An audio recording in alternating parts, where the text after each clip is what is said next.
Bienvenue à Sciences Po Lille pour la deuxième édition de Livre sur prescription, l'actualité éditoriale du livre Est-Politique en santé et société. Nous recevons aujourd'hui, à quelques semaines des élections européennes, Gaël Coron, professeur à l'EHESP, pour son ouvrage « L'Europe de la santé », publié aux presses de l'EHESP. De 2019, nous ferons ensuite un bond dans le temps. Avec le journaliste Philippe Pujol, il nous entraînera dans le système de santé du futur qu'il a imaginé dans son roman « Marseille 2040, le jour où le système de santé craquera ». De la fiction à la réalité, nous reviendrons à l'actualité politique. À travers le traité de bioéthique publié aux éditions ERES, François Hirsch du comité d'éthique de l'INSERM nous expliquera les enjeux de la prochaine loi de bioéthique. Je vous souhaite une bonne soirée à tous. Bonjour à tous, bienvenue donc à Livre sur prescription. Livre sur prescription s'inscrit dans l'actualité éditoriale du livre politique. À chaque rendez-vous livre sur prescription, on va parler de LSP pour retenir les trois lettres du nom, réunit trois auteurs dont les ouvrages portent sur les questions relatives à la santé et aux enjeux économiques, politiques et éthiques qui s'y rattachent. Les livres présentés suivent non seulement l'actualité éditoriale, mais aussi l'actualité politique qui souvent se rejoignent. En cela, il ne s'agit pas d'une conférence monothématique, mais plutôt d'une émission d'actualité littéraire en phase avec l'actualité politique. La préparation de la LSP est réalisée au sein d'ateliers mixtes réunissant les étudiants de Sciences Po, de l'ESJ et de médecine. Nos échanges et la confrontation entre différents points de vue sont toujours riches d'apprentissage. Je tiens à remercier ici les responsables des différentes institutions. Donc Pierre Mathieu, le nouveau directeur de Sciences Po Lille, Patrick Hautecoeur, qui est le doyen de la faculté de médecine de l'Université catholique de Lille, et enfin Monsieur Abalin, responsable de la filière journalisme scientifique de l'École supérieure de journalisme.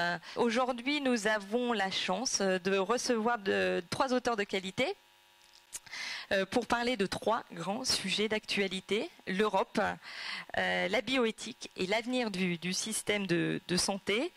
Ces auteurs sont finalement représentatifs des trois institutions collaboratrices du projet, ont répondu présent et je vous en remercie, un chercheur spécialiste des questions de santé, Monsieur Coron, un journaliste, Monsieur Pujol, et un médecin, Monsieur Hirsch. Alors nous disposons d'une 40-45 minutes pour discuter chacun de vos ouvrages respectifs. Les étudiants des ateliers seront mobilisés lors des discussions avec les auteurs et je les présenterai au fur et à mesure. Voilà, je vous souhaite une bonne soirée à tous. Et place désormais à LSP. Alors, je vais peut-être me tourner vers vous. Monsieur Coron, nous allons ouvrir le bal avec l'Europe de la santé. Vous êtes actuellement, pour vous présenter, enseignant-chercheur à l'École des hautes études en santé publique, notamment en charge de l'unité d'enseignement consacrée aux politiques publiques pour les directeurs d'établissements sanitaires, sociaux et médico-sociaux.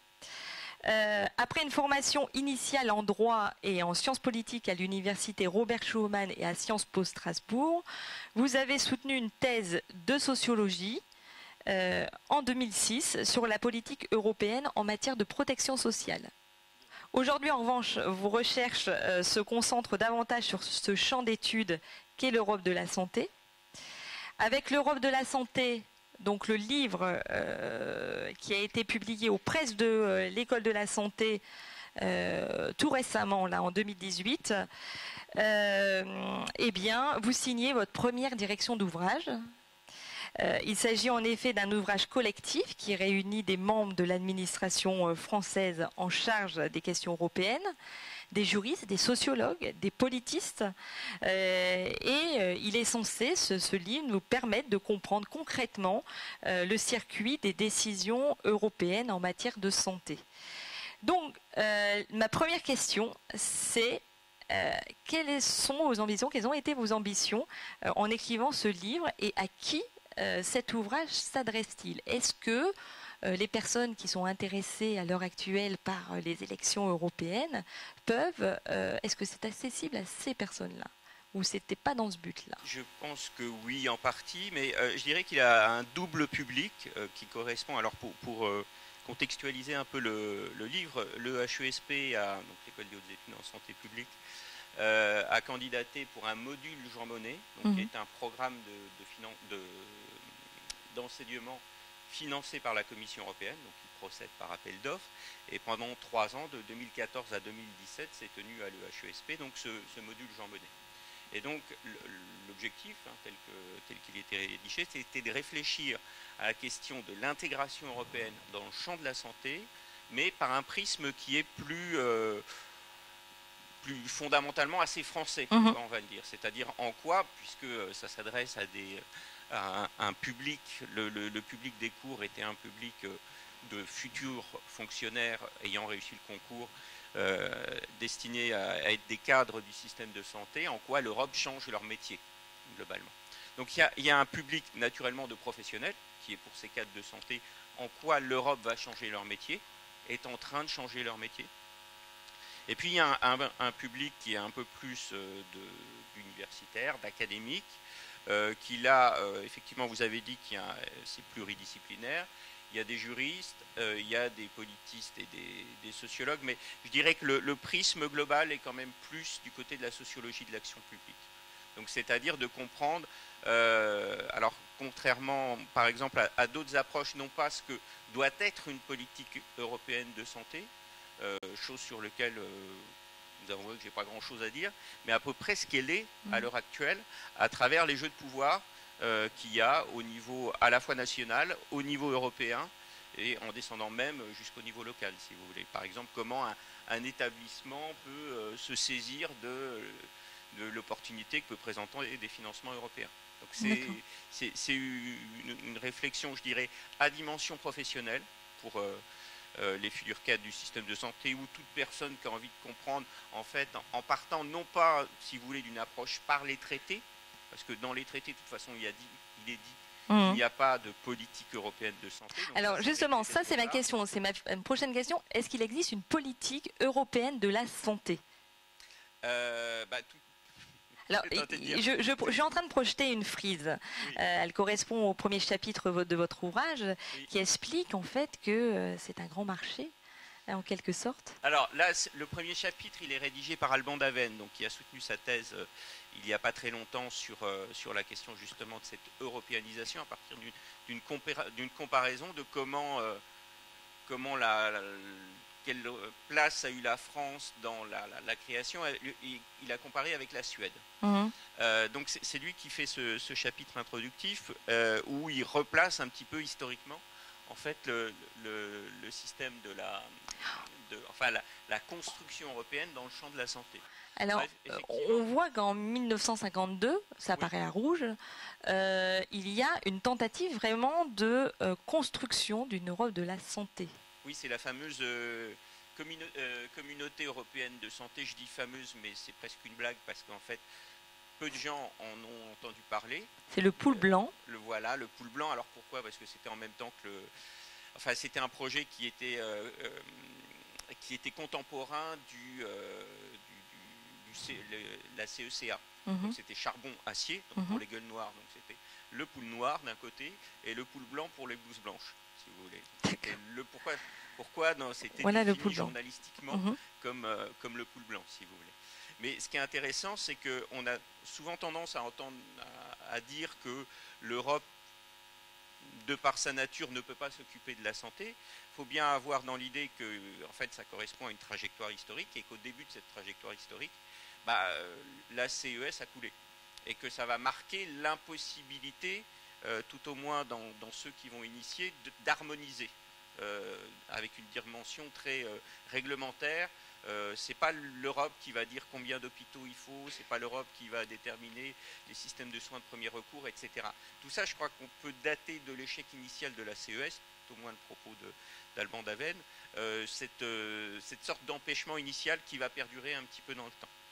Et pourquoi elle a coulé, en fait, la CES? Tout bêtement, c'est 52, c'est en même temps que la CED. Donc c'est surtout la CED qui était visée et un effet collatéral. Donc la CED, c'est la Communauté européenne de défense, hein, donc c'était l'idée de l'armée unique européenne. Et en même temps, par ricochet, on va dire, la CES a coulé au même moment, quoi. Et la CES, je termine là-dessus, c'était un projet qui était quand même très porté par la haute administration française. D'accord. Mais il existe quand même, vous le notez dans ce premier chapitre, une sorte de marché, en quelque sorte, de la santé, avec une libre circulation possible des professionnels de santé, etc. Ça, vous le notez, c'est de cette matière-là dont s'est construite l'Europe de la santé. Alors, oui, d'une part, il y a cette impossibilité de principe qui est rappelée dans les traités. Hein. Chaque fois qu'on réécrit les traités, on dit l'Europe n'harmonisera pas les politiques de santé. Okay, mais en même temps, l'Europe crée un marché commun et un marché unique. Et un marché, ça n'a pas vocation à s'arrêter à un endroit plutôt qu'à un autre. On peut très bien imaginer qu'il y a un marché de l'éducation en mettant l'école primaire dedans. Donc il n'y a pas de frontière naturelle au marché. Donc par exemple, les 4 libertés fondamentales qui sont inscrites pour la construction du marché commun puis du marché unique, hein, donc libre prestation de services, libre circulation des marchandises, libre circulation des personnes et libre circulation des capitaux, par ricochet, et vont s'appliquer sur tout un temps de champs qui sont de la santé. Le médicament, c'est aussi, même si c'est autre chose, c'est aussi une marchandise. Donc l'autorisation de mise sur le marché va être quelque chose qui a un outil important, hein, la construction d'une politique du médicament. Elle va être européanisée au nom de la libre circulation des marchandises. C'est la même chose pour la libre circulation des personnes qui va s'appliquer aux professionnels de santé comme elle s'applique à toute autre profession. Je veux dire, il n'y a pas en soi de situation exceptionnelle de la santé. Il y a une banalisation, je serais tenté de dire, de la santé, au sens où et professionnel et produit, et dans produit j'entends notamment les médicaments, vont se trouver englobés dans ces libertés fondamentales qui touchent des libertés qui sont articulées par rapport à un projet économique, effectivement.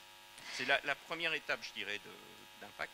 Ça va être effectivement le marché, qui est le premier grand projet de l'Union. Alors, Morgane, c'est à vous. Morgane est étudiante à Sciences Po en 4e année, en master 1, et va vous faire un point effectivement sur, vous avez parlé de non-harmonisation, puisque la santé relève toujours des compétences nationales, bien qu'on verra ensuite avec Vicky et Thomas, que je vous présente ici, tous les deux étudiants en médecine, qu'il existe quand même des petites choses au niveau européen en termes de santé. Je laisse Morgane nous faire un petit focus sur l'Europe de la santé. Merci. Bonsoir à tous. Donc, moi, dans le cadre d'un séminaire d'ouverture qui a été animé par Madame Duchesne ce semestre à Sciences Po Lille sur la santé publique et la littérature, j'ai lu et présenté un ouvrage qui est l'ouvrage de Bruno Palier intitulé La réforme des systèmes de santé, est paru en 2004. Et dans celui-ci, l'auteur consacre tout un chapitre à la présentation de ces divers systèmes de santé, notamment dans les pays occidentaux. Et donc en Europe, on peut en distinguer principalement 3. Donc, tout d'abord, les systèmes nationaux de santé qui sont en place en Grande-Bretagne, Suède, Norvège, Danemark, Finlande et Grèce. Donc, selon les mots de l'auteur, ce sont des systèmes qui sont organisés comme un service public de santé et qui assurent un accès quasi gratuit aux soins pour l'ensemble des citoyens afin de garantir l'universalité de la couverture maladie. Donc, au sein des systèmes nationaux de santé, c'est bien l'État qui organise l'offre de soins et cette offre de soins est financée par l'impôt. Ce qu'il faut noter, c'est que progressivement, des mécanismes de concurrence ont été introduits dans tous les systèmes nationaux de santé. Et par exemple, je prends l'exemple de la Grande-Bretagne, où des mécanismes de marché ont été introduits au début des années 90, notamment afin de faire face à une situation de sous-financement de la NHS. donc la National Health Service. Ensuite, donc, on a les systèmes d'assurance maladie qui, eux, sont en place en Allemagne, en France, en Autriche, en Belgique, aux Pays-Bas, au Luxembourg, ainsi que dans certains pays d'Europe centrale et orientale. Et donc, ce sont là des systèmes où les frais occasionnés par les soins vont être en majeure partie pris en charge par différentes caisses d'assurance maladie obligatoires et vont être principalement financés par des cotisations sociales. Je dis principalement parce que progressivement, le financement par l'impôt a permis d'introduire des mécanismes de redistribution. Par exemple, aujourd'hui en France, on a la contribution sociale généralisée qui finance 38% des dépenses de santé. Et donc, au sein de ces systèmes, l'offre elle est en partie publique et en partie privée. En termes de réforme, les systèmes d'assurance maladie ont également été mis en concurrence, notamment par exemple en Allemagne, où il y a eu un double système qui a été progressivement instauré, avec d'une part les caisses d'assurance maladie obligatoires, qui couvrent près de 90% de la population, et d'autre part des assurances maladie privées. Et enfin, donc pour terminer, il y a donc les systèmes dits libéraux de santé qui, eux, ont été adoptés par certains pays d'Europe centrale et orientale, mais c'est surtout aux États-Unis que le système libéral de santé est le plus développé. Donc dans ces systèmes, l'État joue un rôle moindre puisque la plupart des individus doivent recourir à un système d'assurance privée qui est le plus souvent financé par les employeurs. Et donc, une partie de la population est susceptible de se retrouver sans couverture santé. Par exemple, dans son ouvrage, Bruno Palier prend l'exemple frappant des États-Unis, où seulement 25% de la population est couverte par un programme public de santé, et donc où 15% de la population se retrouve sans couverture de santé. Donc juste un petit mot pour terminer, on peut dire que malgré la diversité de ces systèmes de santé en Europe et des diverses réformes qui ont été menées par chacun des pays, on peut mettre en évidence une tendance commune qui est donc celle de la libéralisation de ces systèmes de santé. Une petite remarque peut-être, Monsieur Coron. Merci beaucoup, Morgane. Libéralisation... Oui. Merci à vous. Alors, le paradoxe de ce qu'écrivent les politistes sur les systèmes de santé, enfin le paradoxe que dégagent les politistes qui travaillent sur les systèmes de santé, c'est que, curieusement, privatisation n'est pas le contraire exact d'étatisation. Et en fait, ce qu'on voit, par exemple, quand on analyse justement les systèmes que vous appelez bismarckiens, vous n'avez pas employé le bismarckien, mais système d'assurance maladie, c'est à la fois la montée en puissance de l'État. Alors en France, on peut penser à tout ce qui est mise en place de l'objectif national de dépenses d'assurance maladie qui date de 1996. On peut penser jusqu'à la création des ARS en 2009-2010. Tout ça montre que l'État, enfin l'administration étatique est de plus en plus centrale dans la décision, mais ça n'empêche pas par ailleurs que des mécanismes concurrentiels s'instaurent à la fois à l'extérieur, parce qu'effectivement il y a recours à l'assurance maladie privée, voire que le fonctionnement de la sphère publique copie en partie le fonctionnement de la sphère privée. Un certain nombre de mécanismes, je pense par exemple à la tarification à l'activité, ce sont ce que les économistes appellent des quasi-marchés, c'est-à-dire qu'on va, pour avoir les effets positifs du marché, copier en fait on va construire un prix par rapport à la prestation, alors que jusqu'ici il n'y avait pas de prix, il y avait juste un financement global qui était affecté. Donc c'est d'accord sur l'idée qu'il y a une privatisation, mais c'est pas le seul mouvement. Je pense, alors je ne sais pas de quand date la dernière édition de son bouquin. Il y a 2 ans, je crois. Ouais. Okay.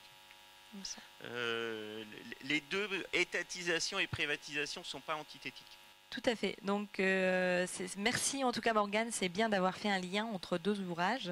Et Monsieur Coron a pu répondre.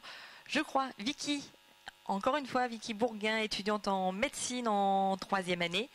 Est un peu stressée, mais c'est une étudiante très brillante et elle va débuter la série de questions avec Thomas, lui aussi dans la même promotion que Vicky.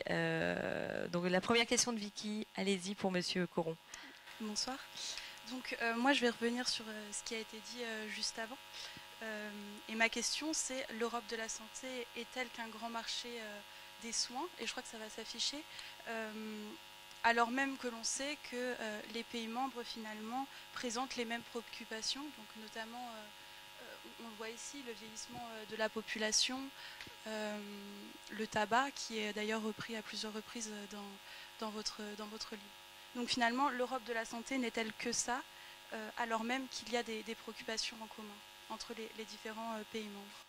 J'ai envie de dire, quelle réponse est-ce qu'on apporte des réponses communes au niveau européen à des préoccupations communes? Je serais tenté de dire, à partir du moment où dans le contrat initial que sont les traités, il est indiqué qu'il n'y a pas d'harmonisation,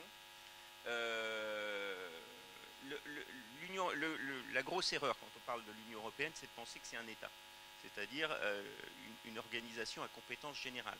Ça n'a les compétences que celles qui sont déléguées par les États. Elles sont dans les traités. Et à partir de là, si vous voulez, ce n'est pas l'urgence d'une compétence qui va déterminer si le sujet est européanisé ou pas, c'est le traité. Donc la manière dont un juriste vous répondrait, ça serait simplement, il n'y a pas grand-chose à dire après ça, si vous voulez. Il arrive que des situations soient européanisées jusqu'à un certain point, jusqu'au point où on débouche sur une européanisation de la solution. Je prends un exemple qui est un cas unique, c'est la question de la vache folle. Là, effectivement, on a réformé les traités après la crise de la vache folle, et effectivement, on a créé une compétence de l'Union européenne, et on peut s'appuyer sur cette compétence en matière de veille sanitaire, de sécurité alimentaire, en partie. Ça a donné des compétences à l'Union européenne. Mais il n'y a pas de raison a priori pour que l'Europe se saisisse de ça si elle n'a pas la compétence juridique de le faire. Parce que je veux dire, c'est pas dans le contrat de départ. Donc à partir de là, sauf à changer le contrat de départ, mais pour ça, il faut réformer les traités. C'est quand même quelque chose qui est... Alors, il y a un climat exceptionnel, effectivement, qui dans certaines circonstances peut aboutir à une transformation des traités. Mais en principe, il y a un peu ce mur, entre guillemets, qui est celui de il n'y a pas d'harmonisation. Alors ce mur est contourné à partir du moment où il y a une compétence générale de l'Union qui permet d'attirer à elle des sujets qui touchent à la santé. C'est pour ça que par rapport à la question du marché, comme le marché est un sujet global, de la même manière que la monnaie est un sujet global, à partir de là, des matières ou des problèmes qui, dans un contexte national, sont identifiés comme des questions de santé, peuvent être transformés en questions européennes. Mais c'est souvent pas pour des questions de santé, prioritairement. Vous voyez ce que je veux dire? C'est en fait de lever un des gros blocages d'une politique antitabagique en France, qui était la CEITA. C'est-à-dire que c'est en partie le droit de la concurrence européen qui a fait sauter le monopole de la CEITA. Mais elle ne l'a pas fait du tout pour des questions qui tenaient à la santé publique, à la tabagie, etc. Ça tenait au fait que c'était un monopole. La le concurrence. Monopole, c'est mal. Enfin, dans le droit de la concurrence. Donc à partir de là, c'est vrai que les acteurs qui soutenaient la CEITA et s'opposaient à une législation restreignant l'usage du tabac, ont perdu le principal raison pour laquelle ils soutenaient. Si vous voulez. Mais ça aussi, le marché n'est pas forcément opposé à la santé publique. Ce qu'il faut bien comprendre, c'est que quand le marché rejoint la santé publique, oui, il y a des moyens d'action, puisqu'on a cette base juridique. Là où elle s'éloigne, le contre-exemple, c'est par exemple en Suède, sur la question, ils ont une législation très drastique sur la circulation de l'alcool. Il n'y a qu'un seul type d'opérateur qui pouvait traditionnellement vendre de l'alcool, etc., avec un cadre très fort. Au nom du droit de la concurrence, ça a été aussi aboli. Donc vous voyez, dans un sens ou dans l'autre. Alors on peut reprocher à l'Europe finalement de ce qu'on lui reproche généralement, c'est-à-dire encore une fois, pour reprendre les propos de Vicky, ce n'est qu'un grand marché et les préoccupations les plus importantes et ça arrive toujours dans les premières préoccupations des sondages, la santé finalement est reléguée encore une fois après le marché, en fait, après l'économie. Donc Oui, mais alors, ça contribue à... Ce qu'on fait au début des cours de sociologie de l'action publique, c'est qu'il n'y a aucune politique publique, qu'elle soit nationale ou européenne, qui est pure et parfaite. Ouais. Je veux dire, les préoccupations de santé sont-elles les premières préoccupations d'une politique de santé? Je caricature, si vous voulez. Mais les premières questions en santé publique se sont posées quand le recensement a fait que la conscription, on n'avait pas des gens qui étaient suffisamment en forme physiquement pour faire une guerre. Donc c'est une politique de défense qui a déterminé une politique de santé publique. Jean-Paul Domin, qui est un économiste qui a bossé sur une histoire de l'hôpital, disait que si dans les années 50-60, on mettait beaucoup d'hôpitaux un peu partout, c'est parce qu'à ce moment-là, on considérait dans une optique keynésienne que les hôpitaux, c'était des stabilisateurs contracycliques, et que plus il y avait d'hôpital, et mieux c'est. Donc là aussi, je serais tenté de dire, maintenant on dit on ferme des hôpitaux pour des raisons économiques.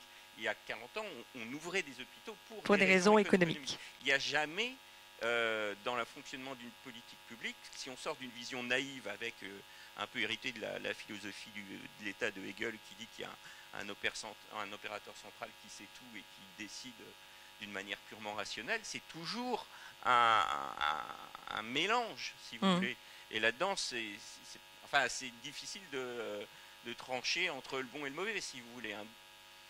Il y a des acteurs qui arrivent à articuler des coalitions d'intérêts qui permettent de faire avancer un certain nombre de sujets. Donc concrètement, quels sont les champs d'action? Parce qu'on sait par exemple qu'il y a une programmation pluriannuelle au niveau de l'Europe en santé publique. Quels sont vraiment les champs d'action concrets de l'Europe? Alors, là, si vous regardez les programmations, il faut regarder... alors certes, il y a des objectifs, il faut regarder les montants.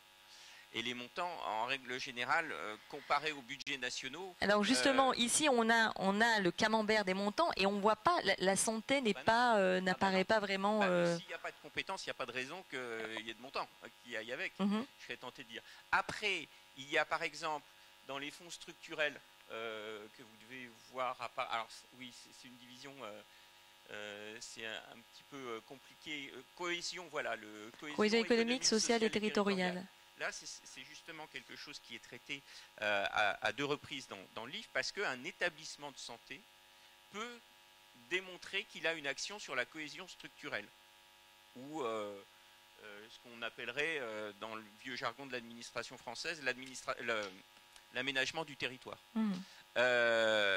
C'est au titre de cette cohésion structurelle son action sera enregistrée, mais il ne sera jamais considéré comme une action dans le champ de la santé. De la même manière qu'un CHU peut candidater sur un programme de recherche, mais c'est une action de recherche. Et ça ne touche pas. Donc c'est éparpillé, le budget santé, je ne sais même pas à combien il... Il faudrait le reconstituer. Dernièrement, ça fait 2 ans, j'ai dirigé un travail d'élèves directeurs, d'élèves fonctionnaires au sein de l'EHESP, et qui sont allés interroger pour essayer de reconstituer combien d'établissements de santé percevaient et pour quel montant des aides européennes. Eh bien, c'est impossible. Parce que, en fait, mais ce qui est logique, c'est impossible de savoir, parce que, en fait, ce que la France sait, c'est combien d'acteurs, quelle que soit leur nature, vont candidater sur ces fonds structurels. Mais ils ne sont pas capables de différencier, parce que ce n'est pas une question qui se pose de cette manière-là au niveau européen. Donc, on n'a pas cette réponse-là, si vous voulez. Elle n'est pas pertinente dans les schémas de l'Union européenne. Je vois. Thomas qui brûle d'impatience de vous poser la question suivante. Allez-y. Bonsoir à tous. Alors comme vous venez de l'évoquer avec Catherine et Vicky, on parle beaucoup d'Europe, de marché de la santé. Mais il y a quand même quelques questions, parce que je pense aux étudiants français qui partent en Roumanie. Est-ce que ces étudiants, ils ont le même niveau au sein de l'Europe au final? Est-ce que ces étudiants, après, quand ils vont exercer en tant que médecins, ils auront les mêmes compétences que ceux qui ont fait tout leur cursus en France? Donc, on entend bien que les traités n'ont pas d'envergure d'harmoniser qualitativement l'Europe de la santé, mais concrètement, au jour le jour, ce n'est pas vraiment ce qui se passe sur le terrain réellement. Les médecins, on voit là une carte de flux. Les médecins, les étudiants français partent un peu dans tous les coins de l'Europe et au-delà de l'Europe, et ça va dans les deux sens. Et après, il y a une autre image où on voit le nombre de médecins nés en Roumanie, généralistes, qui exercent en France, qui n'arrêtent pas d'augmenter. Et là, on voit qu'en 2020, on arrive même à 2712. Donc, qu'est-ce que vous avez comme réponse concernant cette harmonisation qualitative en termes, par exemple, des programmes de médecine? Et est-ce que le niveau est équivalent dans chaque pays de l'Europe? Alors, là, je dirais, c'est la même chose. Et ça n'a rien de spécifique à la santé. Enfin, moi, quand j'étais en fac de droit à Strasbourg, les gens qui n'arrivaient pas à avoir le CFPA, ils allaient à Luxembourg. Bon, ils avaient un peu de droit local, hein, c'était un peu pénible, hein, parce que le droit luxembourgeois, c'est pas très rigolo. Mais leur diplôme leur valait l'autorisation après d'ouvrir un cabinet. Donc, ça n'est pas spécifique à la santé. C'est vrai que sur la santé, on se polarise sur la question effectivement médicale, mais c'est une question qui touche toutes les professions. La reconnaissance des diplômes, c'est un principe fondamental. Alors, il y a même beaucoup de verrous. En fait, il y a des verrous qui ont été un peu bougés, hein, mais par exemple, au Conseil, dans les premiers textes, les médecins et les pharmaciens, c'était les seuls diplômes pour lesquels il fallait une unanimité des États, alors que pour les autres, la majorité qualifiée suffisait. Donc les États ont déjà mis un gros verrou de ce point de vue-là, si vous voulez. Après, est-ce que vos chiffres... on a beaucoup de mal à savoir les flux, en fait, à compter les flux. Les chiffres, je crois que c'est, Thomas, un rapport du Conseil, de l'Ordre des médecins.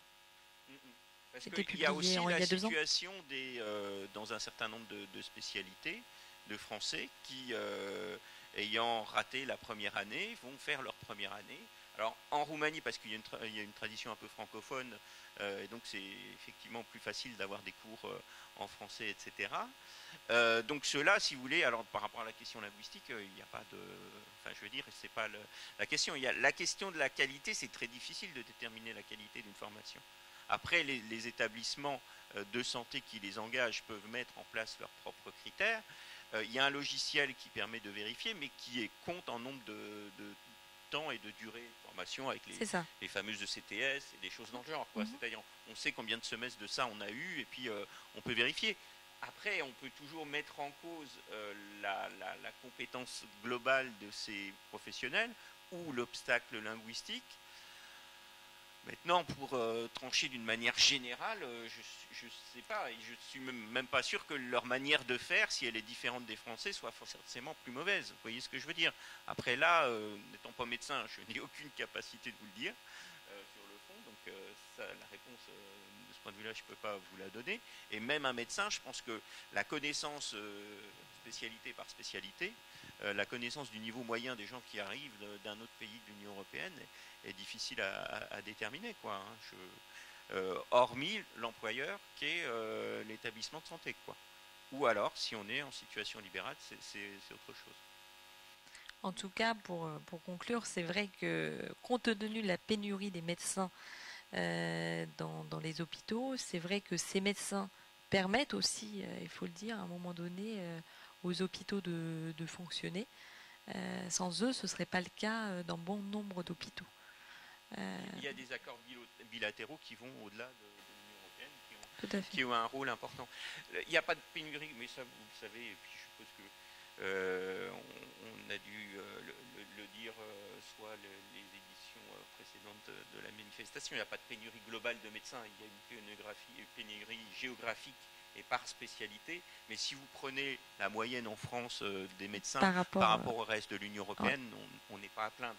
Enfin, ça peut paraître bizarre quand vous êtes dans un désert médical, mais le problème du désert médical, c'est pas un problème. La France n'est pas un désert médical. Maintenant, mais en tout cas, les hôpitaux qui ont du mal à recruter à l'heure actuelle, effectivement, font appel à ce type de médecins qui viennent de l'étranger. Je vais avancer sur une autre question parce que on a fait peut-être quelques digressions sur d'autres sujets que votre ouvrage. Je voudrais revenir au cœur de votre ouvrage. On ne connaît pas bien les institutions européennes, encore moins bien celles en charge des questions de santé. Le point fort de votre ouvrage, c'est de faire un état des lieux de qui fait quoi, où et comment. Et donc cet organigramme reprend les différentes institutions. Pouvez-vous un petit peu le commenter ou expliquer quelles sont les institutions au niveau européen qui sont chargées des questions de santé? Alors, vaste question. Vous avez 3 heures devant vous, j'espère. Non, 3 minutes. Alors, vous avez à la première ligne ce qu'on appelle le fameux triangle institutionnel, qui n'a pas la forme d'un triangle. Parlement, Commission et Conseil de l'Union européenne. Avec un acteur qui est essentiel parce qu'il a le monopole de l'initiative, donc c'est toujours lui qui dégaine, c'est la Commission européenne. Et ce qui va être structurant, alors là je vous résume très rapidement, donc en 3 minutes, quelques années de travaux, pas seulement les miens, sur la sociologie de l'action publique européenne. Ce qui est structurant, c'est notamment au sein de la Commission européenne, la place des différentes directions générales, qui seraient un peu chez nous les ministères. Alors en règle générale, un commissaire égale une direction générale, mais ce n'est pas une règle absolue. Il y a des gros commissaires qui ont 2 directions générales. Et en fait, autant les commissaires ça passe, autant les directions générales ça reste. Et il y a des directions générales qui sont plus fortes que d'autres. Et une des questions, notamment, c'est la question de la relative faiblesse de la direction générale santé, en fait, qui va expliquer que l'acteur administratif qui est en charge de suivre ces questions de santé n'est pas un des plus influents au sein de la Commission européenne. Donc à partir de là, dans l'analyse de sociologie politique, une analyse classique de comment se font les politiques publiques, la faiblesse de ce type d'acteur va avoir un impact sur sa difficulté à attirer à elle. Pendant très longtemps, par exemple, l'Agence européenne du médicament n'était pas rattachée à la Direction générale santé, mais à la Direction générale entreprise. Donc ça vous montre bien, alors que pour nous c'est le cœur, c'est un des éléments essentiels d'une politique de santé, c'était une question d'entreprise. Alors maintenant, effectivement, et de justesse, mais ça va se rejouer à la prochaine commission, elle a récupéré la partie médicaments, mais les dispositifs médicaux sont restés à la DG Gros, qui est le nouveau nom de la DG Entreprise. Donc tout ça pour vous dire que concrètement, si vous voulez, une politique, il y a marqué dans les traités quelque chose qui se comprend dans une logique de santé publique. Il y a marqué que toutes les politiques contribuent à la santé. Donc à la fois on n'a pas une politique de santé, mais à la fois toutes les politiques contribuent à la santé. Mais concrètement, là où ça coince, c'est que pour qu'une politique tourne et fonctionne, il faut qu'une administration la fasse tourner. Et il faut que ça soit une administration qui soit relativement forte, avec des moyens financiers, avec des moyens humains. Et c'est là où les principes généraux se heurtent à la réalité du fonctionnement d'une politique publique basique, c'est qu'il faut des hommes et qu'il faut des sous. Et avant de penser, si vous voulez, à reformer, je pense, à formuler des nouveaux enjeux, ce qu'il faut regarder, c'est cette réalité basique qui vous permet de dire, quand vous lisez un texte de l'Union européenne, bon, est-ce que ça a une valeur juridique? Est-ce qu'il y a de l'argent derrière? Est-ce qu'il y a des budgets derrière? Et est-ce qu'il y a des moyens humains pour faire tourner ça? Voilà. Thomas, vous avez une question à ce sujet? Oui, bon, alors vous avez déjà répondu plus ou moins tout à l'heure, mais concernant cet organigramme et notamment les 3 principaux pouvoirs, quel est l'organe qui est le plus sollicité en termes de santé? Par exemple, est-ce qu'au Parlement européen, les députés fréquemment parlent de la santé, ou est-ce que c'est vraiment mis aux oubliettes? Alors, attention, moi, il y a 2 choses. Je ne dis pas qu'on n'en parle pas de la santé. Je dis que par rapport aux outils d'intervention concrets qui forment les politiques publiques, qui sont les moyens financiers humains et la contrainte juridique, là, il n'y a pas beaucoup. Je serais tenté de dire l'acteur le plus important, c'est celui, vous avez bien fait de l'entourer en rouge, même s'il n'est pas sur la première ligne, et ce n'est pas dans le triangle institutionnel, c'est la Cour de justice. La Cour de justice est un acteur déterminant. Un prof de Yale qui s'appelle Weiler a notamment parlé de la duarchie. Excusez-moi, j'ai le terme anglais parce que c'est un anglophone. Il y a une dualité de la construction européenne. D'un côté, l'Europe politique, ça va très lentement, c'est très compliqué parce qu'il faut un consensus permanent, etc. De l'autre côté, l'Europe juridique, c'est très efficace et ça va très vite. Donc ce qui a vraiment fait avancer l'Europe dans beaucoup de sujets, et y compris la santé, ça va être la Cour de justice de l'Union européenne. Un exemple de concret? Plein. La directive temps de travail, en fait, son application dont je parlais tout à l'heure. Pour par exemple, les internes en santé publique. Oui, parce qu'en fait, il y a un truc tout bête. C'est quoi le temps de travail? Et en fait, c'est la Cour qui a dit, attendez, si vous êtes à l'hôpital, que vous n'êtes pas en train de travailler, que vous êtes dans la salle de repos. Donc je rappelle que les internes ne peuvent pas dépasser à l'heure actuelle 48 heures de travail hebdomadaire. Et ça vient de l'Europe. C'est 11 heures d'affilée et une obligation. Et en fait, s'ils ne sont pas en train de travailler, mais qui sont à disposition de leur employeur dans la salle de repos, ils travaillent. Et ça, c'est la Cour de justice qui l'a précisé. Et là, vous avez un impact concret. Même chose, si je puis me permettre, les célèbres arrêts Collet-Decker qui vont mettre un vent de panique dans les ministères des Affaires sociales et de la santé à la fin des années 90. Vous pouvez rappeler? J'arrive, c'est des avocats luxembourgeois, ça tombe bien, ils plaidaient souvent à la Cour de justice, qui sont allés acheter, alors, il y en a un c'était pour sa fille, des lunettes et un appareil dentaire, et qui ont présenté la facture à leur caisse primaire, enfin l'équivalent de la caisse primaire. Et les responsables de l'assurance maladie luxembourgeoise se sont dit, ben non, vous n'avez qu'à vous faire soigner au Luxembourg. Il y a ça. Et l'argument qui a été utilisé par la Cour, c'est de dire libre prestation de service. J'ai le droit d'aller acheter une prestation de santé ailleurs et de me faire rembourser ici. Alors ça met la panique par exemple au NHS, parce qu'au NHS, on voit très bien par rapport à la logique, puisqu'il y a des files d'attente, ils vont voir tous les Anglais aller se faire soigner ailleurs et venir présenter la facture à leur gouvernement. C'est la jurisprudence qui fait... C'est la jurisprudence qui, effectivement, avant son encadrement progressif, parce que les jurisprudences se suivent et jusqu'en 2005, il y en a eu plusieurs, qui a encadré un petit peu ces effets-là. Vicky? Oui. Alors moi je vais changer totalement de sujet et avant d'aborder le Brexit un peu plus spécifiquement, je vais reprendre quelque chose que vous dites dans votre livre, que les députés français eurosceptiques disent systématiquement non. Alors ma question c'est à quoi disent-ils non et finalement qu'est-ce que ça bloque concrètement? Alors pas tous les députés. C'est pas moi qui... Oui. Je pense. C'est une personne qui à cette époque était membre de la représentation permanente. Donc lui la question, en fait la représentation permanente, si les gens ne savent pas forcément c'est quoi, c'est l'ambassade on va dire auprès de l'Union Européenne de la France. Et eux se présentent un petit peu comme les lobbyistes de la France. Alors est-ce que les Français boudent systématiquement Ah non, pas du tout. Non. Les acteurs administratifs français sont assez interventionnistes. Mais pas en santé, parce que c'est ce que votre contributeur... Par contre, alors je vous dis, parce que dans votre question, il y avait ce que vous dites, ce n'est pas moi qui le dis, c'est cet acteur de la représentation permanente qui dit finalement que la France a perdu une capacité d'influence puisqu'elle se sert de ses députés habituellement pour faire avancer la position nationale, c'est-à-dire que les représentants de la France vont agir pour dire à leurs députés, vous savez, la France veut ça, etc. etc. Donc elle essaye d'influencer leur vote. Et effectivement, c'est plus difficile quand vous avez des députés eurosceptiques. C'est ça qu'il dit, pour être précis.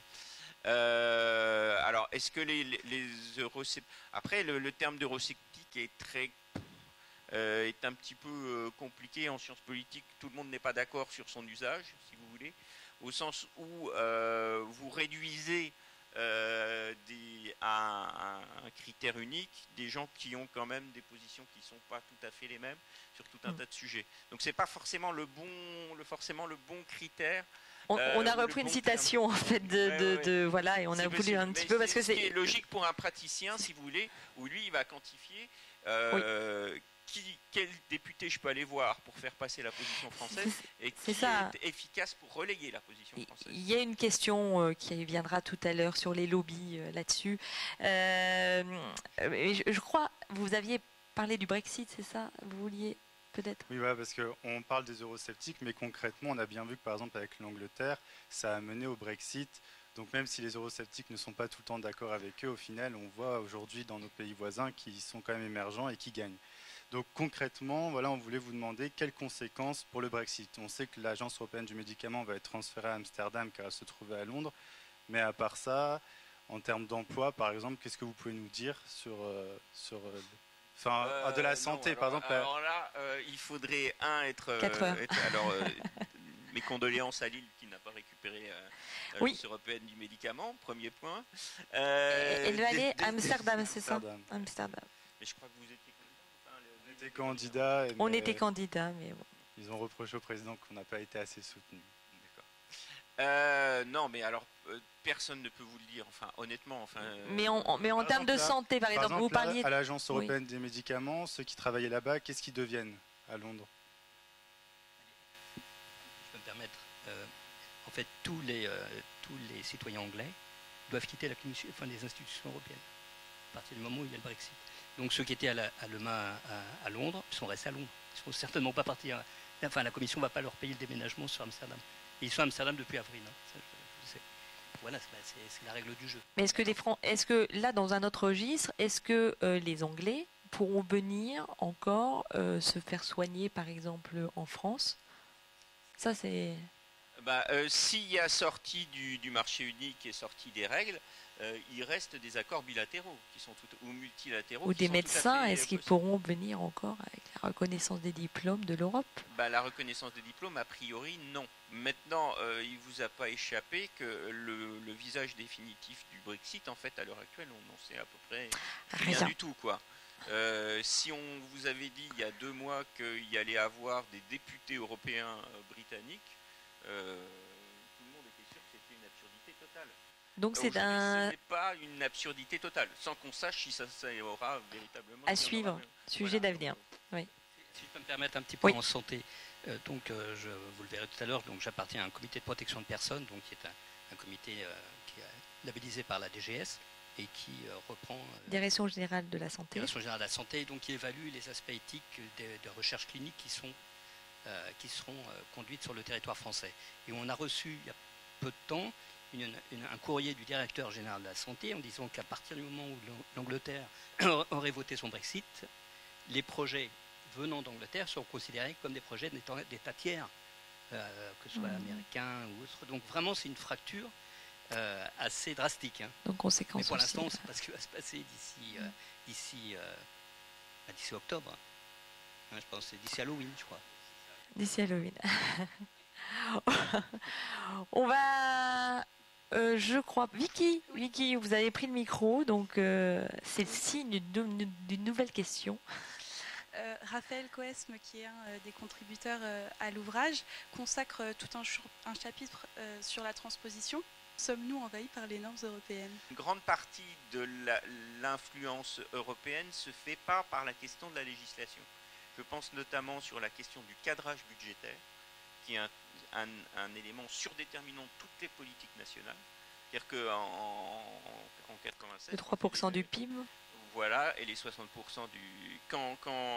par exemple, s'agissant de la création de l'ONDAM, le plan Juppé... L'ONDAM, c'est l'objectif national de dépenses d'assurance maladie.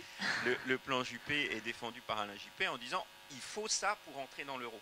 Donc la question du lien entre stabilité monétaire et politique budgétaire va surdéterminer toutes les politiques nationales où il y a engagement budgétaire, donc c'est-à-dire toutes les politiques.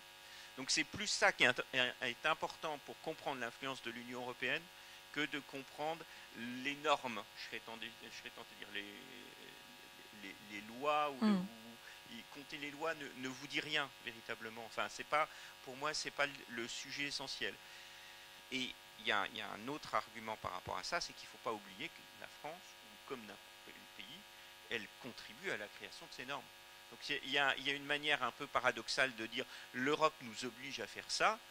Il faut regarder aussi ce que les représentants du pays ont voté quand ils étaient au Conseil et l'action qu'ils ont fait. Donc bien souvent, l'Europe a ce mérite, entre guillemets, de reporter la faute au-dessus. Mais si on regarde, par exemple, je pense à quelqu'un comme Nicolas Japko, qui est un politiste qui a fait un bouquin qui est assez connu, qui s'appelle L'Europe par le marché, une stratégie improbable. Il montre que les premiers à demander le marché intérieur dans le champ de l'électricité, c'était les représentants des grands corps français chargés de ces questions-là. Parce que pour eux, ça voulait dire quoi le marché, la libéralisation du marché de l'électricité?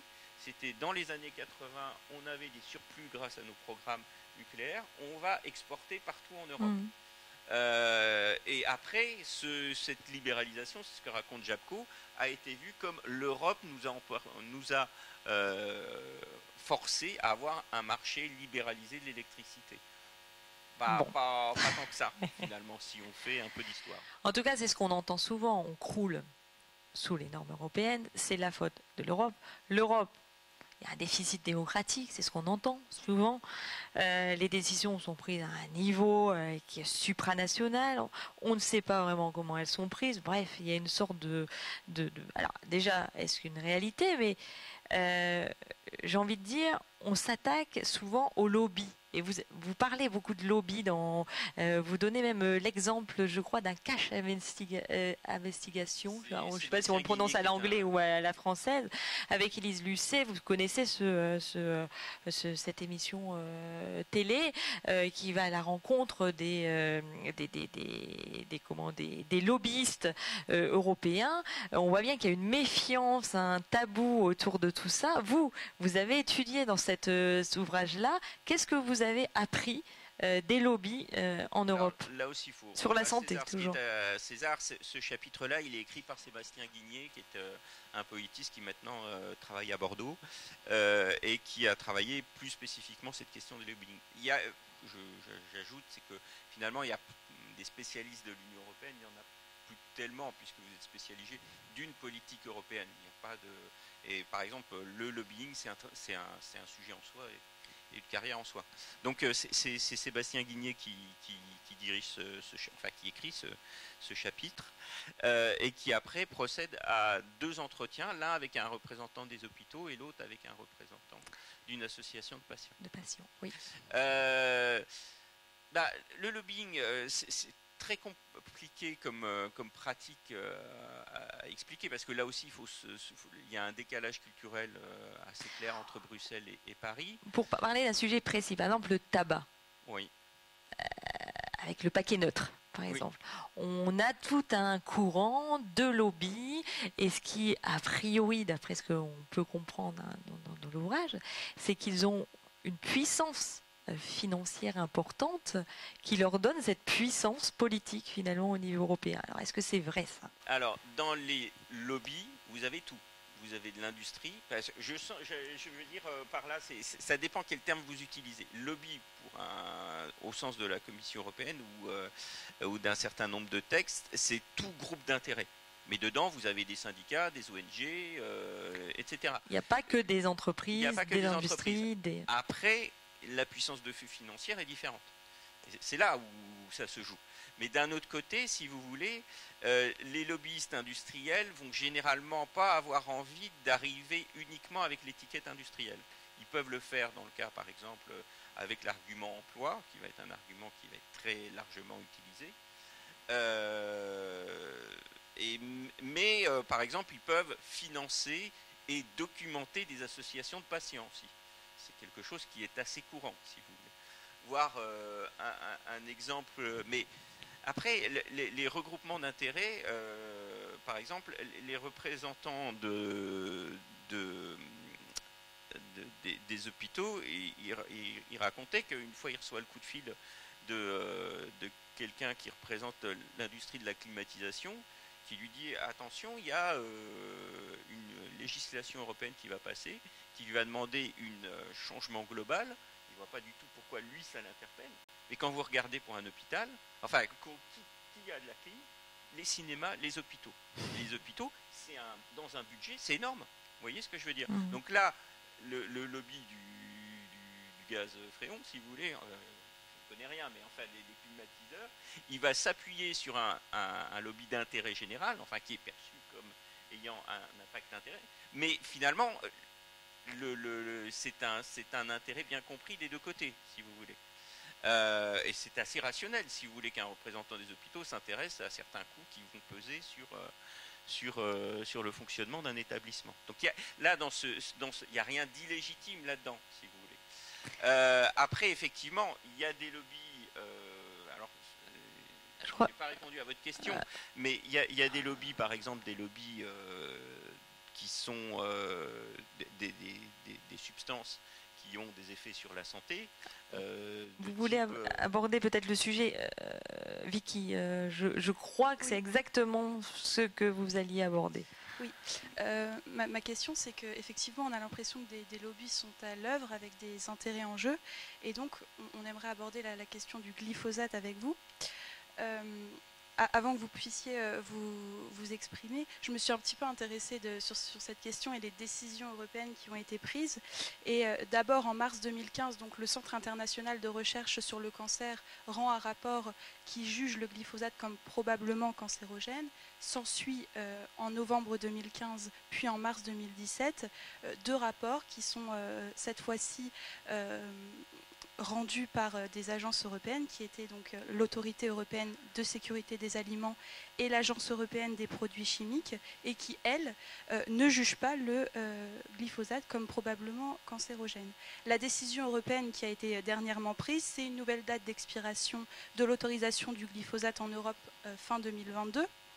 Donc ici, est-ce qu'on peut s'interroger finalement sur la mise en œuvre des lobbies, notamment les lobbies Monsanto, lorsque, comme je viens de le dire précédemment, on a quand même un rapport alertant du Centre international de recherche sur le cancer, avec également de nombreuses dénonciations de scientifiques, d'ONG sur ce sujet, et pourtant une décision qui semble donner raison au rapport rendu par les deux agences européennes.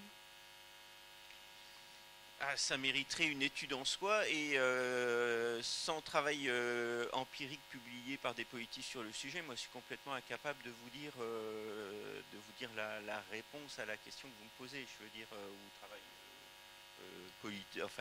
universitaire ou journalistique sur le sujet. J'ai pas la réponse à votre question pour vous dire sur une base empirique ce qu'on peut en penser. Si on faisait un peu de politique fiction, réfléchissons aussi à ce qui se passerait s'il n'y avait pas d'Europe. Parce qu'il y a beaucoup de sujets de santé publique, mais dans lesquels la question de l'Europe est posée.